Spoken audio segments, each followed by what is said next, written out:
Subhan Palal, advokat yang menggugat ijazah SMA Wakil Presiden, Wapres, Gibran Rakabuming menegaskan tidak mau damai saat mediasi di persidangan. Ia menyebut, perdamaian hanya bisa saja terjadi jika Gibran mundur sebagai Wapres. Terus terang saya tidak bisa damai. Bisa damai satu-satunya cara karena calon yang saya gugat saya anggap cacat bawaan maka harus mundur, ujar Subhan dalam wawancara bersama Direktur Pemberitaan Tribun Network Feby Mahendra Putra di Studio Tribun Network, Jakarta, Kamis, 11 September 2025. Apakah menurut Pak Subhan mediasi itu relevan nggak sih dengan gugatan PMK ini? PMH ya. Kalau hukum acaranya memang diatur Pak, harus mediasi wajib. Tetapi bagaimana mediasi ini dijalankan? Saya terus terang nggak bisa berdamai. Bisa damai satu-satunya cara karena calonnya yang saya gugat saya anggap cacat bawaan, maka harus mundur. Oh, itu satu-satunya syarat perdamaian mundur. Kalau diganti uang denda? Enggak Pak. Enggak ya? Saya nggak butuh uang Pak. Oke.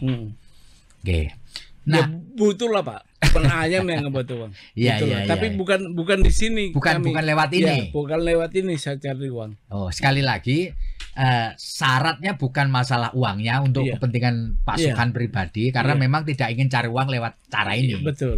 Cuman yang kalau satu-satunya yang bisa membuat perdamaian adalah si tergugat satu ini mundur. Gitu ya. Pak, nah kalau begitu syaratnya, kan Bapak bisa dan orang menyebutkan Bapak punya tendensi politik ini. Bukan tendensi politik, tendensi hukum. Oh, gitu ya. Nanti kalau Anda kata benar dia mundur, itu kan mundur itu. Karena bukan karena politik Pak, karena hukum, karena gugatan ini. Kalau ada orang politik atau yang kekuasaan yang bermain memanfaatkan ini monggo, gitu. Itu urusan lain, urusan dia. Ya itu wilayah hukum tata negara. Ya. Pak, di dalam proses gugatan perdata itu kan ada saksi biasanya kan, saksi fakta, ada ahli gitu ya. Apakah Bapak sudah siapin ini saksi faktanya ini Pak? Saya melalui forum ini juga. Saya kalau bisa dibantu untuk mendapatkan 2 ahli. Yang Bapak butuhkan ahli apa?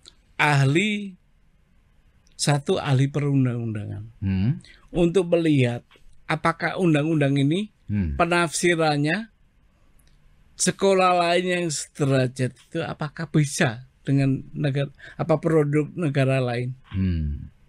Sementara ada peraturan menteri yang bilang kalau ijazah dari negara lain itu adalah penyetaraan namanya.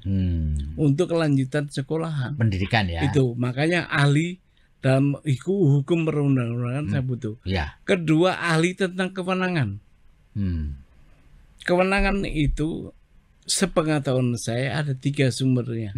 Ada kewenangan atribusi, distribusi, dan mandat. Nah, adakah ketiga kewenangan itu yang dimiliki KPU untuk mensetarakan pendidikan ini? Download Tribun X sekarang, menghadirkan lokal menjadi Indonesia.